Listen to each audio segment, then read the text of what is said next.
Ty Gibbs punts teammate Brandon Jones into turn 1 to win the Xfinity Series race. Jeff, spot on, spot off. I mean, just as like the Chastain move was sort of P1 on the ultimate spot on list, this might be the bottom of the ultimate spot off list. I just hated this so much. Like it made no sense to me, like logically at all. Like I just don't understand short-term implications, long-term implications, next week, that race, everything, like for your organization, for the way you're viewed by fans, for who you're going to race against, for your reputation, for sponsors, like everything about it, I just don't get. And I do think that I guess I'm sort of out on an island a little bit on this in terms of like NASCAR stepping into penalized stuff, but how long are you going to, how far is the line going to go before NASCAR goes, okay, like you can't do that for a win. You cannot just take out the leader who's about to make the final four on the last lap, just blatantly take them out and win the race yourself. Like, at short tracks, you get sent to the back, many short tracks, if you take out the leader, intentional or not. This felt like he was trying to give him a pretty hard hit. And if he wasn't trying to, and if it was a mistake, like he kept saying afterwards, multiple times in the media center, like over and over again, look, I was trying to bump him. I was trying to move him, but I wasn't trying to wreck him. Okay. Rattle his cage. But if you're trying to do that and you go, oh, I made a mistake. I accidentally wrecked my teammate. Like I was trying to move him and oops. For the fourth time. Then why would you do like one of the biggest burnouts of the year right after that, get out of the car as the entire like grandstand is booing the shit out of you. Second coming of Jesus. And then, wave your hand, to egg on the cheers. Like you would get out with no celebration at all and just go, oh man, like I really hate to race that way. Like I like how Kyle Larson did it with Chase Elliott a few months ago, how he did not necessarily celebrate as much as he could. Yeah, like respect. That's what happens when you win how you're not supposed to. But he clearly thought what he did was fine and cool. So therefore, there had to be some intent behind it because it just doesn't add up otherwise. Freddie. Yeah, I mean, I think, listen, the 19 put the bumper to the 54 when they, on the restart, moved him up the hill, and I think the 54 had all intentions of, he's not, I think he just said to himself, he's not winning this race, whether or not. I don't know if he intended to wreck him or not. I think he intended to move him, but it was poorly executed, and he wrecked him. And to his point, if you look at the SMT data a little bit, the 19 did back his entry up a little bit because he knows the shot's coming. You can see in instances like that, you can see when a guy squares you up at the start-finish line, like, oh, he got down there to do it. He got down at the start-finish line and lined him up. Okay, this is coming. Like, you can get this Drew Herring spots for Brandon. I'm sure he probably warned him, all right, hold on, this is, he's getting ready to move you. So you kind of back your entry up a little bit, and maybe that caught Ty off guard. But he had all intentions of the 19 not winning that race, whether or not he was intending to wreck him or not. But he was going to move him out of the way and cost him the race, which still blows my mind of why you would knock another JGR car out of the playoffs. I mean, I know that Brandon Jones is leaving. He's going JRM next year. To the guys you're racing. But there's a lot of guys in that shop today in Huntersville that are pretty pissed off at Ty Gibbs, I'm sure. Guys on the 19 team, guys in the Fab shop. You just cost them another chance. Now there's 3 JRM cars versus your one, JGR car. When you just went from a 50% chance to a 25% chance of winning the championship because of you had to move that guy out of the way. And it's, I don't know. I think it's less than that because I think now that the 19 is probably a teammate of the other ones. Yeah, right. That's the thing to look at. We talk about on here all the time. The guys are everybody. We just talked about Denny. I'm going to get him at some point. I'm going to get him at some point. Brandon Jones, to my knowledge, didn't say shit.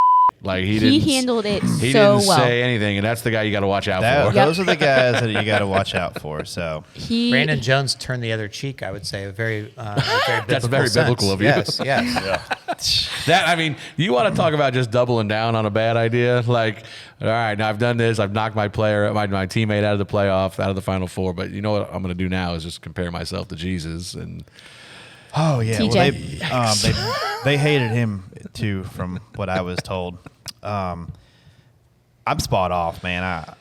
Ty's admitted he's made mistakes this year. Went through kind of a quiet spell where nothing really kind of happened, and then he's made a lot of mistakes. He's done a lot of aggressive things, and then you do this, and I just don't understand any of the thinking behind it. Like you said, like Boy, we're a bunch of hypocrites.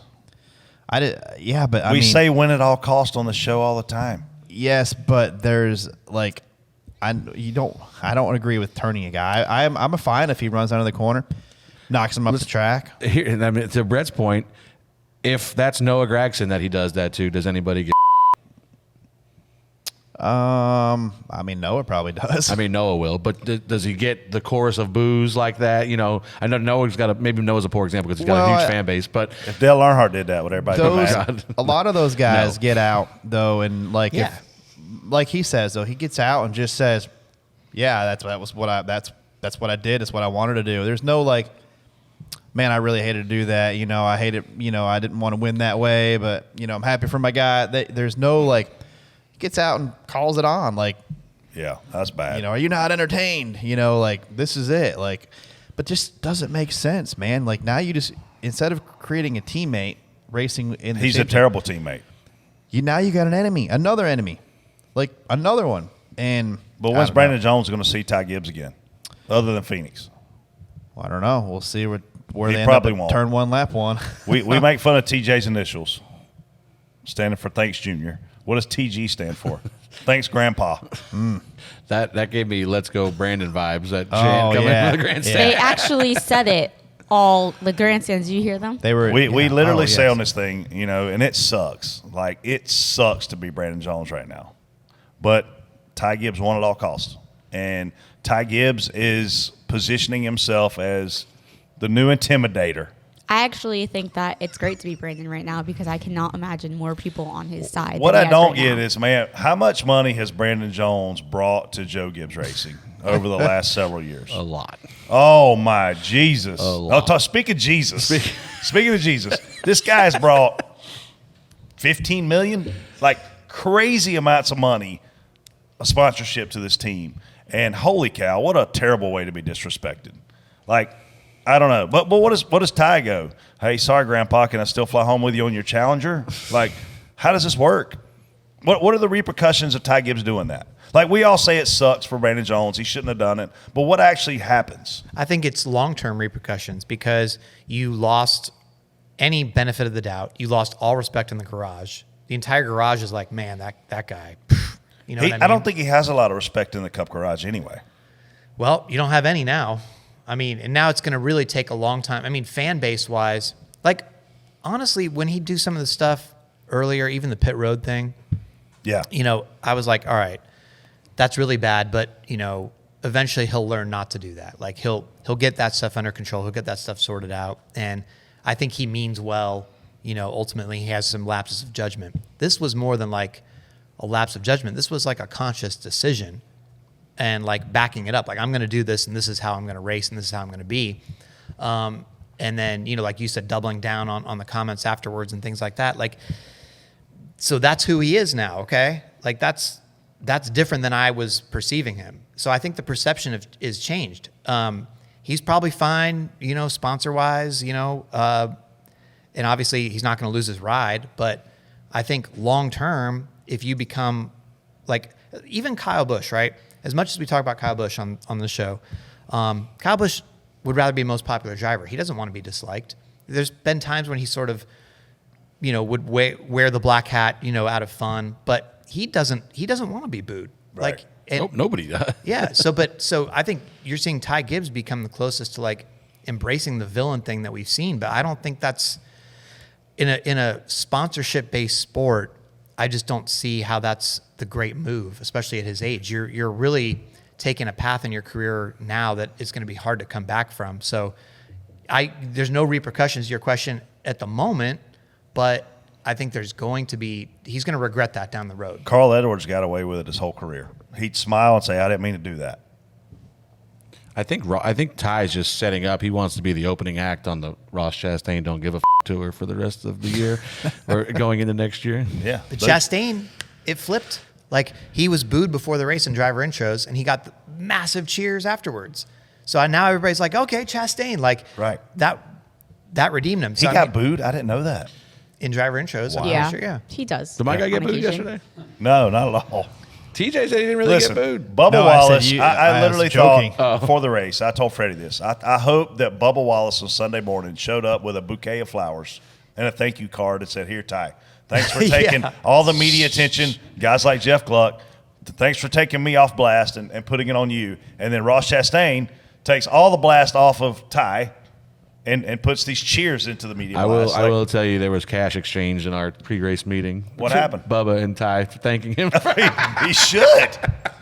I mean, I think Bubba took the cash back, but Bubba did a good job though. He went like the other. Luckily, there's other bigger events, and he went and ran a quiet, good race. And yeah. Yeah. Yeah, he came. He showed up. He did his media. I mean, you had some good points in last week's podcast, Brett, about you. How it was going to be really difficult for him to come back, and he needed to sort of just get through that weekend. And I think he did. Like he sort of checked all the boxes that he needs to move on. And like you said, now there's way bigger things that everybody's talking about, and everybody's just like, oh yeah, the Bubba thing. Oh yeah. What? And on top of that, Bell, by making it, really lets him off the hook because it's like That's the guy he wrecked. no, the guy who won. So Bubba did two things well. Obviously, Bell making it, but Bubba also did the biggest thing and the hardest thing mentally. He ran well all day. Mm-hmm. Where'd you finish? 8th, I think. And ran well. Lucky. That's Could've been nice. Eighth is a good run at Martinsville. It's hard to run. And I think we were a little bit better than that. There were some reasons why we couldn't. Well, you'd have finished 7th if Ross wouldn't have done his brilliant move. Yeah, we were 7th. Let's penalize that guy. But yeah, we were good. I mean, I don't know. We put 4 tires on, and maybe that was not we might have had a shot if we didn't. But I don't know. We were going to be a 6th to 10th place car somewhere in there. It's time for you to sell your home and make that big move. Let our friends at OfferPad remove all the worry and hassle. Get started today at OfferPad.com.